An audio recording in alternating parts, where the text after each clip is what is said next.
पुणे शहर के बनेश्वर रास्ते की दुरुस्ती के लिए महाराष्ट्र सरकार से निधि प्राप्त हुई है। इस संबंध में 2 मई को रास्ते के भूमि पूजन का आयोजन किया जाएगा, जिसमें सांसद सुप्रिया सुले मुख्य अतिथि होंगी। सुले ने इस परियोजना के लिए सरकार का आभार व्यक्त किया और इसे श्रद्धा का विषय बताया। सांसद सुप्रिया सुले ने पुणे में महात्मा फुले और सावित्रीबाई फुले की समाधियों पर पुष्पांजलि अर्पित कर उनके सामाजिक योगदान को सराहा। सुले ने सरकार से एसटी कर्मचारियों को समय पर वेतन देने की मांग की।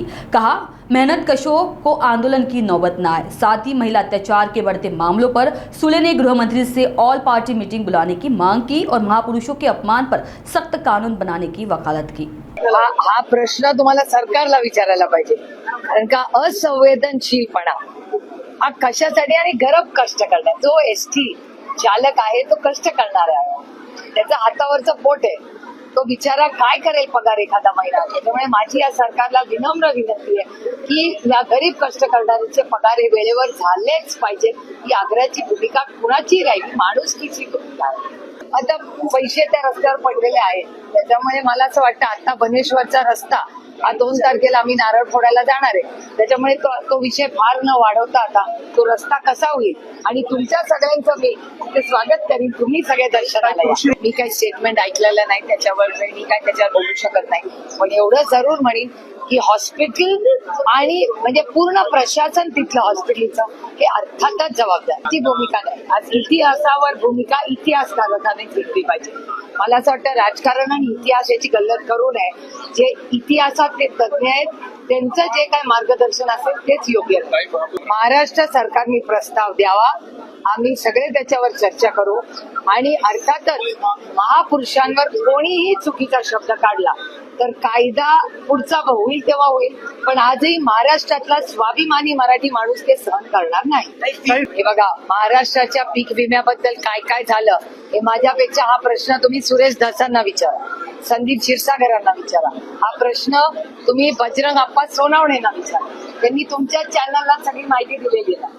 आणि याबद्दल शिवराज सिंग चव्हाणांनी माझ्याच प्रश्नावर शब्द दिलाय की याची मी इन्क्वायरी लावणार आहोत आणि माझा शिवराज सिंग चव्हाणांवर पूर्ण विश्वास आहे की ते इन्क्वायरी लावतील। प्रचंड अस्वस्थता आहे, महागाई, बेरोजगारी आणि भ्रष्टाचार हा वाढत चाललाय आणि मला एकच प्रश्न कळत नाही की आणि हे केंद्र सरकारला मी पत्र लिहिणार आहे की ग्लोबली ऑइलच्या प्राइसेस कमी झालेल्या, क्रूड ऑइलची प्राइस कमी झाली आहे। मग जर क्रूड ऑइल ग्लोबली जर स्वस्त झालंय तर मग पेट्रोल, डिझेल, गॅस या सगळ्या गोष्टी भारताला जो कंझ्युमर आहे त्याला का नाही कमी दर्जा दिलाय? आणि मी याचं पत्र सरकारला लिहिणार आहे केंद्र सरकार। एक तर म्हणजे ते मी स्टेटमेंट ऐकलेलं नाही, पण मला जे उत्तर फ्लोअर ऑफ द हाऊस वर दिलेलं आहे त्याच्यात तुमच्या चॅनलवर सगळ्यांना मध्ये की क्रूड ची प्राइसेस, पेट्रोल डिझेलची जी प्राइस असते ती क्रूड डिसाईड करते आणि क्रूड ऑइलच्या प्राइसेस ग्लोबली पडलेल्या आहेत, त्याच्यामुळे जर त्या कमी झालेल्या आहेत त्याचा बेनिफिट सरकारने हा सामान्य मायबाप जनतेला जी महागाईनी